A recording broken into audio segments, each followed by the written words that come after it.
신약성경을 처음 펴면 예수님의 생애와 말씀이 기록된 사복음서가 가장 먼저 눈에 들어오게 됩니다. 사복음서는 마태복음, 마가복음, 누가복음, 요한복음입니다.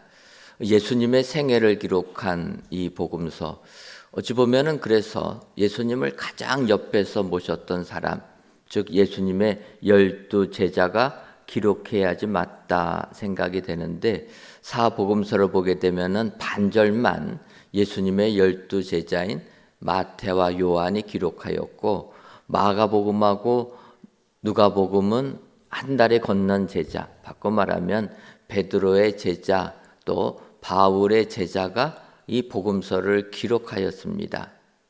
그런데 이 복음서를 기록한 것을 성경을 연구하는 학자들은 마가복음이 가장 먼저 기록되었다, 그렇게 이야기를 하고, 그 마가복음을 참고하여서 누가도 기록하고 마태도 기록했다, 이러한 주장을 합니다. 그 이야기를 듣게 되면은 굉장히 우리가 혼란함이 생깁니다. 왜냐하면 예수님을 더 잘 아는 사람은 마태일 텐데, 아니 마태가 한 달에 건넌 제자 마가가 기록한 복음서를 보고 그것을 참고로 해서 기록했다? 이건 조금 이해가 안 가는 이런 부분입니다. 하지만 이 복음서가 기록된 성경이라 쓰여졌다라는 것을 보게 되면은 조금 우리가 이해할 수가 있습니다. 왜냐하면 여러분, 우리가 기록하는 것은 왜 기록합니까? 기록하는 것은 잊지 않으려고, 그러지 않습니까? 그래서 우리가 예배 시간에도 설교할 때 설교를 다 적지 않습니까? 집에 가서 보시는지 모르겠지만 어쨌든 열심히 적습니다. 왜 적습니까? 돌아서면 잊어버리니까. 그래서 그거라도 적어놔야지, 아니 그걸 보고 기억하고 다시 은혜를 받으니까 기록한다라는 것입니다. 바꿔 말하면 마가는 베드로의 이야기, 또 다른 사도들의 이야기를 들었습니다. 한 달에 거쳐서 듣다 보니까 그 들은 것이 쉽게 잊어질까 봐 기록을 하는 겁니다. 잊지 않기 위하여서. 누가는 데오빌로 각하에게 예수님을 증거하려고 기록한 것이 누가복음입니다. 전도하기 위하여서 이 복음서를 기록하게 되었다. 그런데 실제적인 마태하고 요한은 기록하지 않습니다. 바로 기록하지 않습니다. 왜 그렇습니까? 그들은 예수님과 3년 동안 함께하면서 주의 말씀 다 듣고 배웠기 때문에 그는 잊지 않는다라는 것입니다. 내 인생을 변화시키는 그 약속의 말씀을 들었기에 그들은 결코 잊을 수가 없는 것입니다. 그리고 또 그들이 기록하지 않은 것은 예수님께서 부활하신 다음에 승천하실 때 너희가 보는 그대로 내가 올 것이다, 그렇게 말씀을 하시고 하늘로 올려 가셨습니다. 그러다 보니까 주의 제자들은 예수님 바로 재림하신다 생각하고, 지금 더 중요한 것은 안 믿는 자들에게 복음을 증거하는 것이 급하지 복음 기록하는 것은 중요하지 않다라는 것입니다. 그래가지고 그들은 열심히 주의 복음을 증거하게 됩니다. 그런데 시간이 지나면서 예수님이 바로 오시지 않습니다. 시간이 지나다 보니까 이제는 나이가 들어서 돌아서면 다 잊어버립니다.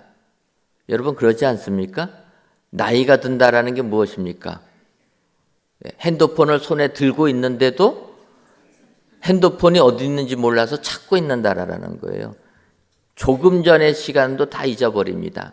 그러니까 그제서야 마태나 요한이 예수님의 말씀 생애를 기록했다라는 거예요. 그러면서 이제 마가가 기록한 거 마태는 봅니다. 제대로 됐나? 제대로 돼 있는 거예요. 그래서 자기의 희미해진 기억과 함께 기록해서 어찌 보면은 마태복음, 요한복음은 가장 늦게 기록이 되었다 얘기하는 걸 그대로 받아들일 수가 있습니다. 근데 한 가지, 이 마태하고 요한 기록은 했는데 보는 각도가 약간 다릅니다. 마태, 마가, 누가는 비슷하게 봅니다. 그래서 우리가 공감복음이라고 하는데 또 다른 요한복음은 보는 시각이 다릅니다. 이제 오늘 예수님께서 예루살렘에 입성하는 이 종려 주일을 보게 되면 마태, 마가, 누가는 비슷하게 기록합니다. 하지만 요한은 다른 각도로 기록한다라는 것입니다. 바꿔 말하면 공감복음에서는 예수님께서 예루살렘에 입성하시는 것을 호산나 호산나 이스라엘의 왕이시여 하나님을 찬송하면서 백성들, 유다 백성들이 환호했다라는 것만 이렇게 기록하고 있습니다.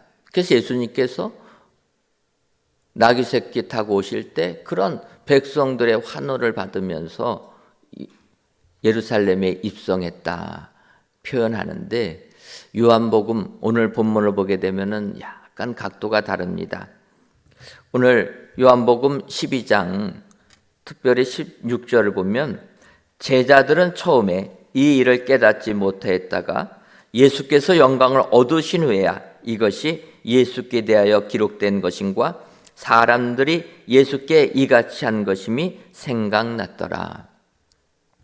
제자들은 예수님께서 나귀 새끼 타고 입성하시는 것, 왜 메시아라면은 메시아의 권위, 힘을 보여줘야지 어린 나귀 타고 오시나 그런 것에 대하여서 깨닫지 못했다라는 것입니다.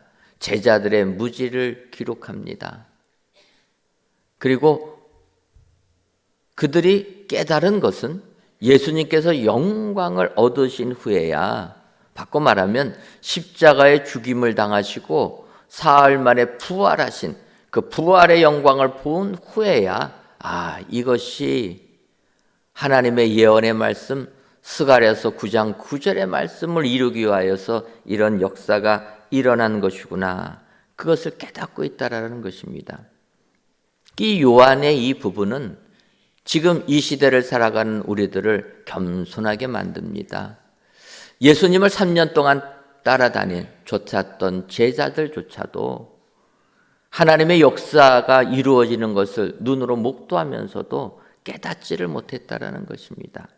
그것은 제자들뿐만 아니라 온 무리들도 마찬가지라는 것입니다. 여러분, 그들이 예수님께서 온 인류를 구원하실 하나님의 아들이시요 구세주라는 것을 깨달았다라면 일주일도 안 돼서 예수님을 못 박았겠습니까?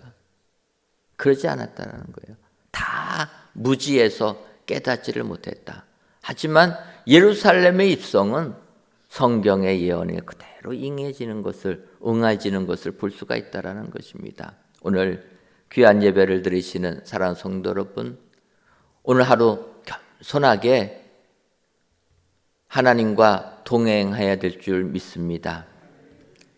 요한 주의 제자들조차도 깨닫지를 못한 것, 우리는 항상 주님과 동행하며 주의 뜻을 깨닫고 주의 말씀에 순종하는 믿음의 사람들이 되어야 될 줄 믿습니다. 오늘 예수님께서 예루살렘에 입성하신 모습을 보면서 그들이 왜 그 예수님의 귀한 사역을 깨닫지 못하는가 여러분 살펴보시고 진정으로 우리는 하나님을 예수님을 바로 알아 하나님께 영광을 돌리시는 은혜의 모든 성도님들이 되시기를 주님의 이름으로 축원합니다. 그렇다면 사람들이 예수님께서 영광을 얻으신 후에야 깨달은 것들이 무엇입니까? 첫째로는 세상의 왕으로 오심이 아님을 깨달았다라는 것입니다.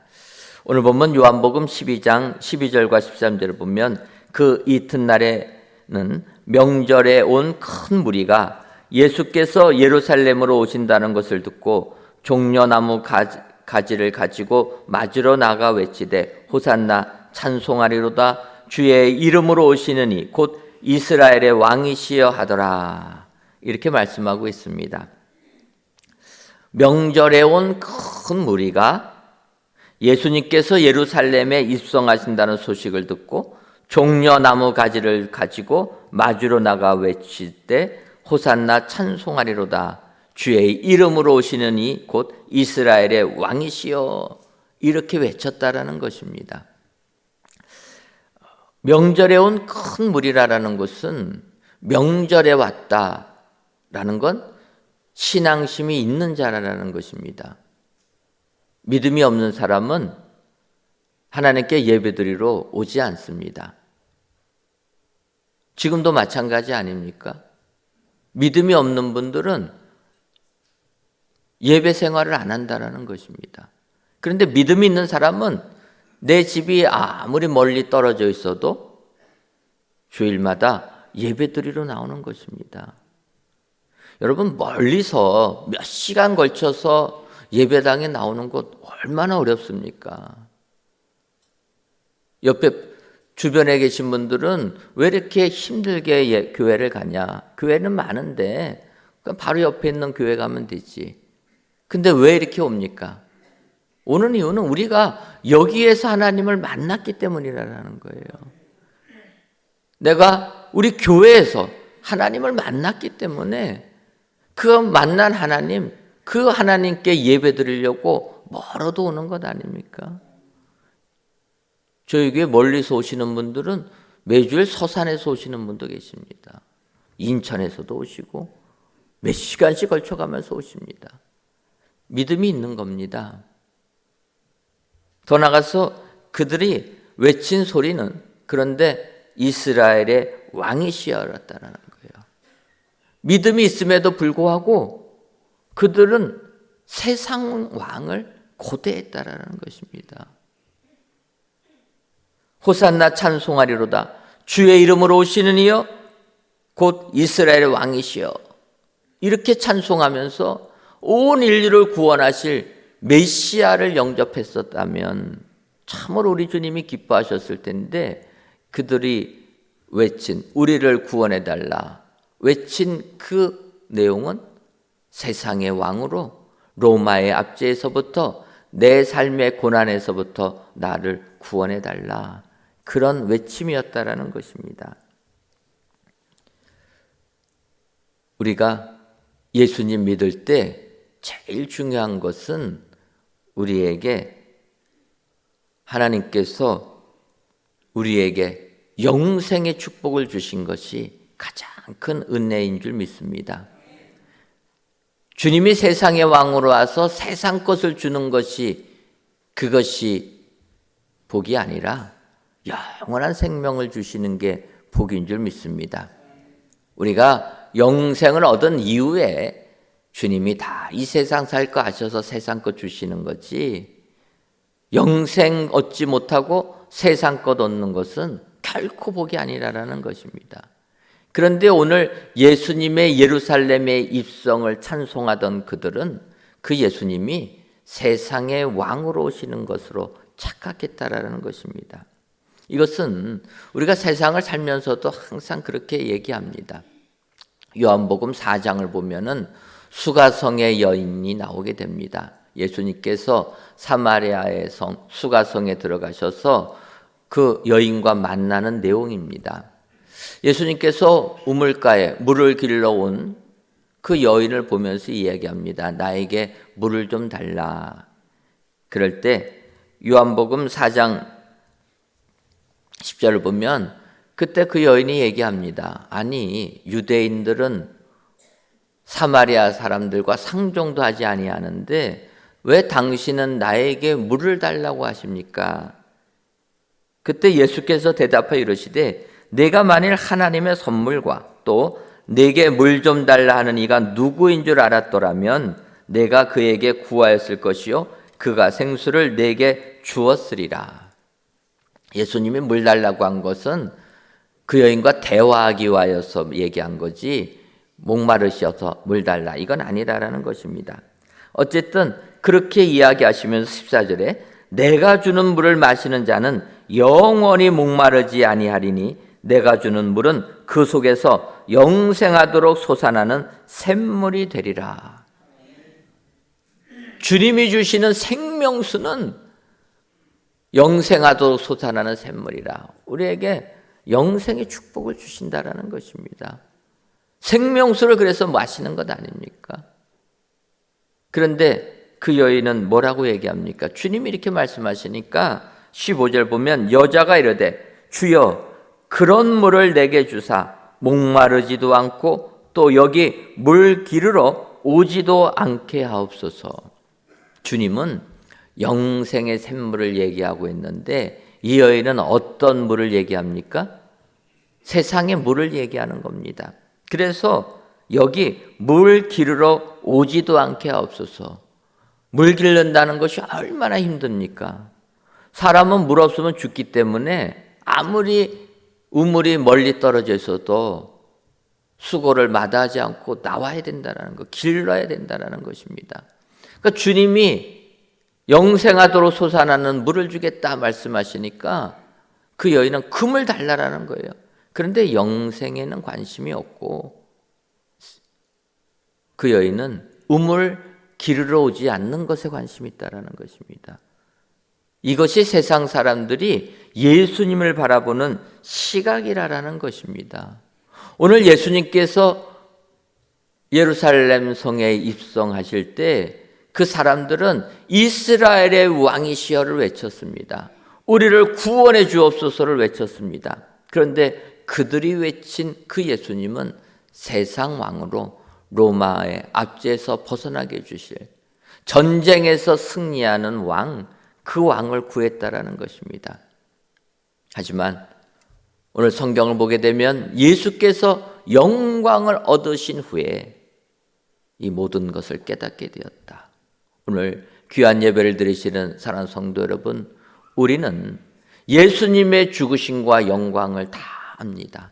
그렇기 때문에 이렇게 그의 큰 무리들이 예수님을 세상의 왕으로 오해한 것 여러분들 기억하시고, 진정 우리 예수님은 우리를 구원하기 위하여 높고 높은 보좌를 버리시고 낮고 천한 이 땅에 오시고 거기에 십자가까지의 죽음까지 당하신 분이라. 여러분 이 예수님을 바로 아셔서 그 예수님을 나의 구주로 믿으심으로 말미암아 영생의 축복을 받아 누리시는 저와 여러분들 되시기를 주님의 이름으로 축원합니다.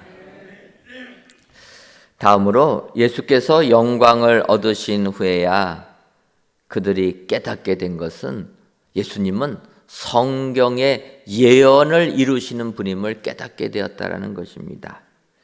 오늘 보면 요한복음 12장 14절과 15절을 보면 예수는 한 어린 나귀를 보고 타시니 이는 기록된 바 시온에 따라 두려워하지 말라 보라 너의 왕이 나귀 새끼를 타고 오신다 함과 같더라. 이렇게 말씀하고 있습니다. 큰 무리가 예수님을 맞으면서 호산나 찬송을 외쳤습니다. 그리고 이스라엘의 왕이시여를 외쳤습니다. 그런데 예수는 한 어린 나귀를 보고 타시니, 당시 왕은 말을 타고 마차를 타고 등장하지 나귀는 안 타는 것입니다. 왜 그렇습니까? 왕의 위엄을 보여줘야 되지 않습니까? 그래서 당시 장군들은 말도 아주 용맹스러운 말, 그래서 뭐 적토마라, 백마라 이런 거 타지 않습니까? 2000년이 지난 지금도 일부 어떤 지도자들은 백마 타고 다니지 않습니까? 요즘 시대는 백마보다는 롤스로이스를 차고 다녀야 될 것 같은데 백마 탑니다. 왜 그렇습니까? 말해주는 상징성이 있다라는 거예요. 말은 강인함을 설명합니다. 그런데 오늘 성경을 보니까 예수님 한 어린 나귀를 보시고 타셨다라는 거예요. 예루살렘에 입성하실 때 말 타지 않고 나귀를 탔다라는 것입니다. 나귀는 뭐 하는 동물입니까? 죽도록 일만 하는 동물입니다. 더군다나 그 나귀도 어린 나귀를 타셨다. 바꿔 말하면 세상 사람들은 이제 이스라엘 백성들 로마의 압제에서 구원해 줄 왕을 고대했는데, 그래서 종려가지 나무 들고 환호하고 기뻐하고 호산나 호산나를 외치면서 우리를 이 고통에서 건져 주옵소서 그렇게 외쳤는데, 오시는 예수님은 그것이 아니라 어린 나귀를 타고 오셨다라는 것입니다. 그것은 그들에게 실망을 주고, 아니 너무 좌절과 절망을 주는 내용이라는 것입니다. 이것은 제자들도 마찬가지였습니다. 우리가 아는 대로 예수님께서 이제 예루살렘에 입성하자 하니까 열심당원인 제자들은 무엇을 준비합니까? 칼 준비하지 않습니까? 이제 로마 군대와 싸워서 이기시는 분이라. 예수님의 능력을 보니까 따르는 무리가 많지 않아도, 훈련된 군대가 많지 않아도 주님이 말씀하시면 바다가 잔잔하게 되고, 주님이 말씀하시면 죽은 자가 살아나는데, 이제 주님 예루살렘에 입성하신다고 하니까 우리가 얼마 되지 않지만 칼 준비하고 싸워서 이기자. 그래서 이제 주님이 이스라엘의 왕이 되면 우리가 3년 동안 죽도록 들에서 고생하며 유숙하며 생활했던 것 청산하고 권력을 누리자. 그래서 우의정 시켜달라, 좌의정 시켜달라 하는 것 아닙니까? 제자들도 오해를 했다라는 거예요. 그런데 그 제자들, 예수님께서는 나귀 새끼 타시고 오시는 겁니다. 얼마나 제자들의 마음에 실망이 들었겠습니까? 자기들이 생각하던 예수님이 나귀 새끼 타시고 예루살렘에 입성하는 예수님이시라는 거예요. 겸손의 겸손을 보여주신 예수님이라. 그 모습을 보면서 제자들이 낙심하게 됩니다. 어찌 보면 이런 부분은 우리의 모습과 비슷하다 생각합니다. 예수님 믿으면 내 삶이 복받을 것이다. 그것만 생각한다라는 거예요. 근데 여러분, 예수님께서 나귀를, 그것도 어린 나귀를 타신 이유는 성경을 응하게 합니다. 사도 요한이 예수님께서 영광을 받으신 후에 보니까 이 예수님께서 나귀 새끼를 타신 것은 스가랴서 9장 9절에 있는 말씀을 그대로 응하기 위해서 하신 것이구나 깨닫게 됩니다. 예수님은 성경을 응하시러, 그래서 성경의 예언을 이루신 분이신 줄 믿습니다. 예수님의 탄생부터 시작하여서 예수님께서 고난받는 데까지, 가룟 유다에게 배반받는 것도 성경을 응하신 것이고요. 예수님께서 십자가에 매달리셔서 하신 말씀까지도 다 성경을 응하신 말씀이라는 것입니다. 요한복음 19장 28절을 보면 그 후에 예수께서 모든 일이 이미 이루어진 줄 아시고 성경을 응하게 하려 하사 이르되 내가 목마르다 하시니, 예수님께서 십자가에 매달리셔서 목이 마르셔서 목마르다 하신 그 말씀까지도 오늘 성경을 보면 성경을 응하게 하신 말씀이라는 거예요. 예수님은 죽음의 순간까지도 성경의 예언의 말씀을 이루신 분이라 이야기합니다. 더 나아가서 예수님은 죽으신 다음에도 성경을 이루신 분이라는 것입니다. 아시는 것처럼 예수님은 유월절 전날에 돌아가셨습니다. 그런데 이스라엘 백성들은 유월절에는 사람을 죽이지 않습니다. 근데 아시는 것처럼 이 십자가형의 특징은 사람을 최고로 고통스럽게 하면서 죽이는 형벌이 십자가형입니다. 그 당시 십자가형을 내리는 사람들은 최고의 죄인이라 할 수 있는 역적들을 십자가형에 처형하고, 살인자들, 이런 자들을 십자가형에 처한다는 것입니다. 그러면 여러분, 십자가에 매달리게 되게 되면 십자가형은 결론적으로 숨이 막혀 죽는 형벌입니다. 그러니까 이제 매달려 놓으면은 숨쉬기가 거북해집니다. 그래서 사람들이 숨을 쉬기 위해서 다리에 힘을 줘서 그 호흡을 하게 됩니다. 그러니 얼마나 공중에 매달려서 고통을 받으면서 숨을 쉽니까? 숨 한 번 쉬기 위하여서 다리에 힘을 주고 그래서 숨 한 번 쉬는 겁니다. 근데 이게 하루 이틀에 죽는 게 아니라 주로 십자가형에 처해지면 3일, 나흘 만에 죽게 됩니다. 그러니까 그동안 고통을 다 느끼면서 결국은 숨이 막혀 죽는 형벌이 십자가형이라는 겁니다. 그런데 예수님이 십자가에 못 박힌 날은 유월절 전날입니다.